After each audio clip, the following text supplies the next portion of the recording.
What happens when a woman books a luxury hotel suite only to be treated like she doesn't belong the moment she walks through the door as tensions rise and unexpected twist leaves the entire staff speechless? Let us know in the comment section below.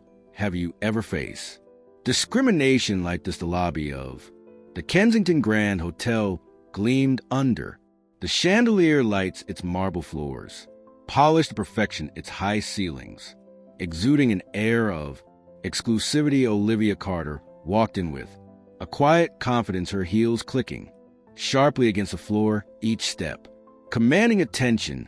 She was here on business, not pleasure. Meeting that could make or break her latest case was scheduled to take place in one of the hotel's private suites, a space she had reserved well in advance. She strode toward the front desk, her overnight bag hanging from her shoulder. The line wasn't long, only a few guests ahead of her, but it was enough for her to notice the way the con greeted each one. Warm smiles, polite nods, and eagerness to serve. When it was finally her turn, she set her ID and reservation details on the counter, waiting for the same treatment, but it never came. The concierge, a tall, thin man with slick-back blonde hair and a navy blue uniform, barely glanced at her. His name tag read Ethan, and his expression, initially neutral, shifted the moment he took in her presence. Olivia could see it, an almost imperceptible narrowing of the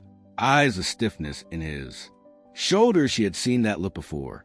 "Good evening, Ma," he said, but his voice lacked the warmth she had just heard him use with the guest before her. He didn't even reach for her ID. "How can I help you?" Olivia arched a brow. "I have a reservation under the name Olivia Carter, Executive Suite." Ethan blinked at her, then let out a short, dismissive chuckle. "Are you sure? The executive suites are quite high." The unspoken meaning was clear. She kept her face composed, her lawyer instincts taking over. "I'm sure," she replied smoothly. "It's been booked for over a month." Ethan exhaled through his nose, his fingers finally moving over the keyboard. Olivia tapped her nails lightly against the counter, watching as he scrolled through the system. "I don't see anything under that name," he said after a few seconds. "Maybe you booked the wrong hotel." Olivia's patience thinned. She knew exactly where she had booked, and she knew this was no mistake. "Check again," she said. "I have the confirmation email, if that helps." Ethan's lips twitched. "That won't be necessary, ma'am. But as I said, there's no reservation under." He stopped mid-sentence, his eyes freezing on the screen. Olivia noticed a slight tensing of his jaw. He had found it. She tilted her head. "You were saying?" For a brief second, he hesitated, as if debating whether to admit the truth, but instead of an apology, he simply cleared his throat and forced a stiff smile. Here his apologies for the delay." Ethan turned, grabbing a key card, but his fingers lingered over the selection of rooms behind the desk. Olivia caught the flicker of hesitation before he plucked a different key card from the row. She didn't miss a thing. He handed it over with a forced grin. "Room for enjoy your stay." Olivia didn't move. She reached for the key card, but glanced at the tag attached to it. 104, not the suite she had booked. "This isn't my room," she said, keeping her tone steady. Ethan's smile remained, but his gaze hardened. "I'm sorry, ma'am, but there was a last-minute maintenance issue with your original suite. This is the best we can do for the night." Olivia leaned slightly forward, lowering her voice just enough to make him uneasy. "Interesting, because I called earlier today to confirm, and there were no issues." And Ethan's jaw tightened. He had been caught, and they both knew it. "I can assure you this is a lovely room," he said, trying to recover. Olivia studied him, the way his hand stayed rested on the counter, as if grounding himself, the way his gaze flickered slightly toward his supervisor in the background, a woman who had been watching but had chosen not to intervene. "I'll wait for the manager," Olivia said simply. Ethan's eyes flashed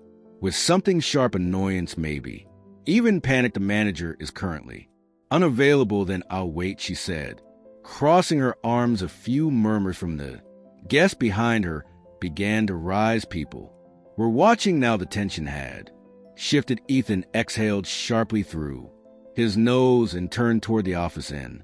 The back Olivia didn't move. She had been in situations like this before. She had faced microaggressions wrapped in fake politeness, subtle racism disguised as understandings. This wasn't new. A few moments later, a man in his 50s emerged, his suit crisp, his badge reading Michael Sterling, general manager. He smiled as he approached. Miss Carter, is there a problem? Olivia kept her voice measured. Apparently, my executive suite had a maintenance issue that wasn't mentioned earlier today when I confirmed my booking. She held up the key card, and I was given this instead. Michael's eyes flickered toward Ethan, who immediately looked away. Let me check that for you, Michael said, stepping behind the desk. His fingers moved quickly across the keyboard, his brows knitting together as he read the screen. Olivia could tell the moment he realized the truth. His posture straightened, his lips parted as if to speak, but no words came out. Olivia let the silence stretch.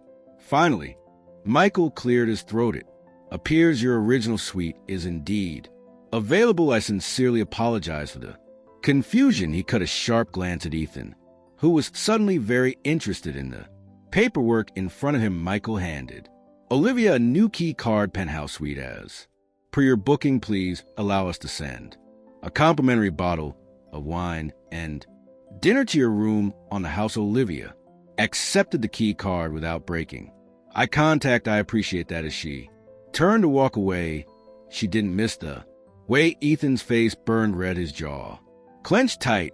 She knew what had just happened. He had tried to play gatekeeper. He had tried to humiliate her, to subtly push her out, but she had put him in his place without raising her voice once. What Ethan didn't know, what he had yet to realize, was that this was only the beginning, because the next morning when he found out who she really was, he wouldn't just be embarrassed, he would be terrified, and Olivia couldn't wait. Olivia woke up the next morning to the soft hum of the city outside her penthouse suite. Sunlight filtered through the sheer curtains, casting golden streaks across the plush king-size bed. She stretched, inhaling deeply. Today was going to be interesting. She had a breakfast meeting at 9 a.m. with her client, a high, profitable real estate mogul whose lawsuit could cost the Kensington Grand Hotel millions. And after last night's little incident at check-in, she was more than ready to walk into that meeting with her head held high. After a quick shower, she dressed sharply in a tailored navy blue pants suit, pairing it with simple diamond studs and black stilettos. As a black woman in high-powered law, Olivia had learned early on that confidence was a language all its own. By the time she exited the elevator and stepped into the grand dining area of the hotel's restaurant, heads were already turning. She didn't have to look for Ethan. She felt his stare before she even spotted him behind the concierge desk. Ethan stood rigid, his face paler than it had been last night. His usual air of smug superiority had been replaced with something else. Unease, confusion, a creeping sense of dread, because standing just a few feet from Olivia W., waiting by a private table, was Mr. Henry Whitmore, the hotel's owner, and he was smiling at her. Ethan's jaw clenched so tightly Olivia could practically hear his teeth grinding. Olivia, right on time, Whitmore said, extending a hand. He was an older gentleman, mid-60s, with salt and pepper hair and a custom-tailored suit that cost more than most people's rent. It's great to finally meet in person. Olivia smiled, shaking his hand firmly. Likewise, thank you for having me. Out of the corner of her eye, she saw Ethan struggling to maintain his composure. He was watching their interaction closely, trying to piece together what was happening, but Olivia could already see the wheels turning in his head. Something wasn't adding up. Why was she meeting with the owner of the hotel? She could almost hear his thoughts scrambling for an explanation. Maybe she knows him socially. No, that doesn't explain the business tone of their conversation. A friend of a friend, a relative, but the real answer was so much Worse for him, as they sat down, a waiter immediately approached to pour coffee. Olivia took a sip, then pulled a neatly printed folder from her briefcase and slid it across the table. Whitmore skimmed through it, nodding. I read over the preliminary filings. Your legal team is solid, Olivia. I knew hiring you was the right call. Hiring you, there was the words that sent a chill straight through Ethan's spine. His head snapped up, his hands clenched into fists. Olivia Carter wasn't just a guest. She wasn't some random black woman he could push aside. She was Henry Whitmore's attorney, the lawyer representing the very lawsuit that could bury this hotel if handled incorrectly. The weight of that realization hit him like a freight train. Across the room, Olivia could feel his gaze burning into her back, but she didn't turn. Instead, she continued the conversation with Whitmore, effortlessly navigating legal jargon and high-stakes negotiations as if it were second nature, because it was we're looking at a strong case for liability. She continued, tapping a highlighted section in the document. The settlement terms I outlined are fair, but I have no doubt the opposing counsel will push back. The question is, how aggressive do you want me to be? Whitmore chuckled, sipping his coffee. Oh, I trust your instincts, Olivia. That's why I hired you. Just make sure we come out on top always. Whitmore leaned back, clearly pleased. Good, now I assume your stay has been comfortable. Finally, Olivia turned slightly in her chair, letting her eyes drift toward Ethan just long enough to see his expression. He was seething. Actually, she began drawing out the word just enough to make Whitmore's brow lift. There was a minor issue when I checked in last night. Whitmore's demeanor shifted out. Ethan stiffened, his hands now gripping the counter as if bracing for impact. Olivia let the silence stretch for just a moment before continuing, her voice calm and deliberate. Your concierge here seemed to believe I didn't belong in the executive suites. Whitmore blinked. Excuse me. Olivia smiled, but there was no warmth in it. He conveniently couldn't find my reservation at first, and then when he insisted my suite was unavailable and tried to place me in a lesser room. Instead, she paused and added it wasn't until I refused to be dismissed that he miraculously found an opening in my original booking. Whitmore's entire expression darkened. The businessman in him knew what this meant: a discrimination claim, a PR disaster, and worst of all, Olivia Carter, a powerful black attorney with an undefeated record, had witnessed it firsthand. Slowly, Whitmore turned in his seat to face Ethan, who looked like he wanted to sink into the floor. Ethan, Whitmore said, his voice dangerously level. Is that true? Ethan swallowed, but no words came. There was confusion with the system, and I don't care about excuses. Whitmore's tone cut through Ethan's stumbling defense like a blade. I care about results, and right now, what I see is my lawyer, one of the top attorneys in the country, telling me you tried to undermine her. That's not confusion, that's negligence. Ethan's face burned red. He opened his mouth again, but Whitmore raised a hand. Save it, I don't have time for incompetence. He motioned toward the back office. You're dismissed. The words hit like a gunshot.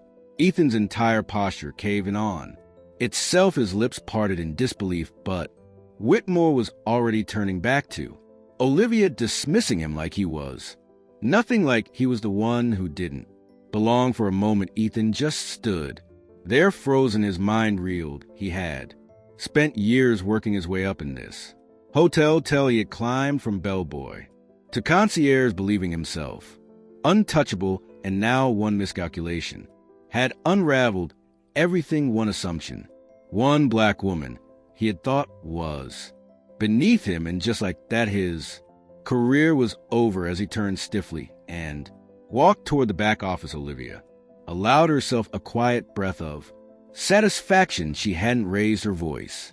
She hadn't demanded anything. She had simply existed in a space he had tried to keep her out of, and that had been enough to bring his entire world crashing down. Whitmore sighed, rubbing his temples.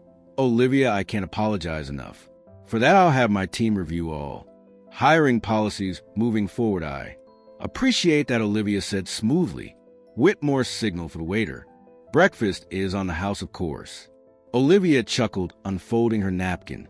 Naturally, across the restaurant, guests had begun to whisper. Some had watched the exchange, some had merely sensed the tension, but Olivia didn't care. She had one, and Ethan, well, he had just learned the hard way that, in her world, underestimating the wrong person could cost you everything. Ethan sat in the dimly lit back office, his head in his hands. The muffled sounds of the hotel lobby felt distant, like an echo of the world he was no longer a part of. It had happened so fast. 1 minute he was in control, dictating who belonged and who didn't. The next, he was discarded like an afterthought, the same way he had dismissed Olivia the night before. He stared at the blank termination papers in front of him, fingers trembling. It wasn't just his job. His entire career had been built on the prestige of working at the Kensington Grand. Now he was nobody, and it was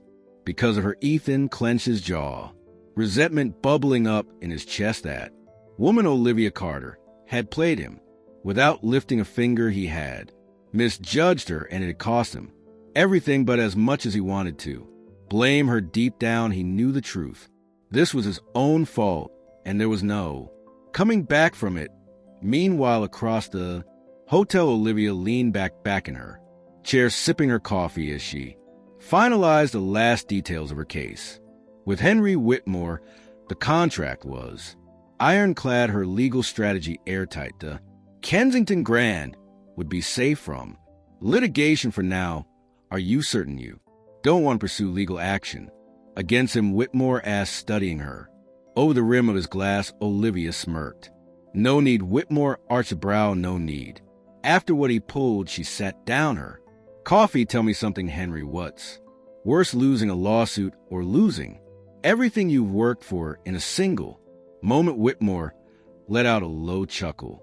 Fair point. Ethan's firing would follow him wherever he went. The hospitality industry was small, and reputation was everything. The mark on his record would haunt him for years, if not forever. That was justice enough, and besides, Olivia had bigger things to focus on. She checked her watch. I should be heading out soon. Whitmore nodded, pushing back his chair. I'll walk you out. As they moved through the restaurant, heads turned. The staff who had either witnessed last night's exchange or heard the whispers watched her with newfound respect. The guests, curious about the woman who had forced a powerful hotel to correct its mistake, took notice. And Olivia, she walked with the same quiet confidence she had the night before, only this time the weight of expectation had shifted.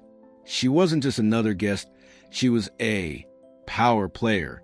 They stepped into the lobby just as Ethan emerged from the back office holding a single envelope, his official dismissal. His eyes met Olivia's across the room, and for a fleeting second, something passed between them. Recognition, understanding, silent acknowledgement of what had happened. Olivia didn't look away. She held his gaze, unflinching, until he was the one to turn away.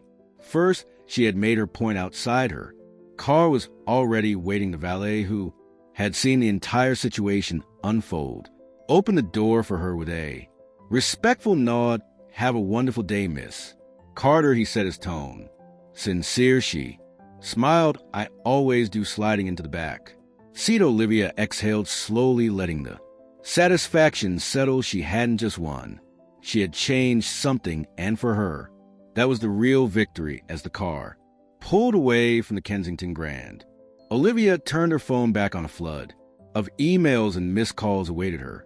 Clients, colleagues, a few congratulatory messages from people who had caught wind of what had happened, but one text stood out. No number. Respect, you handled that better than most. Olivia's lips curled into a small, knowing smile. It seemed even Ethan had learned something. Maybe, just maybe, that was enough. And with that, she put her phone away, leaned back, and let the city lights blur past. Tomorrow there would be another fight, another case, another battle to win. But for now, she was exactly where she was meant to be,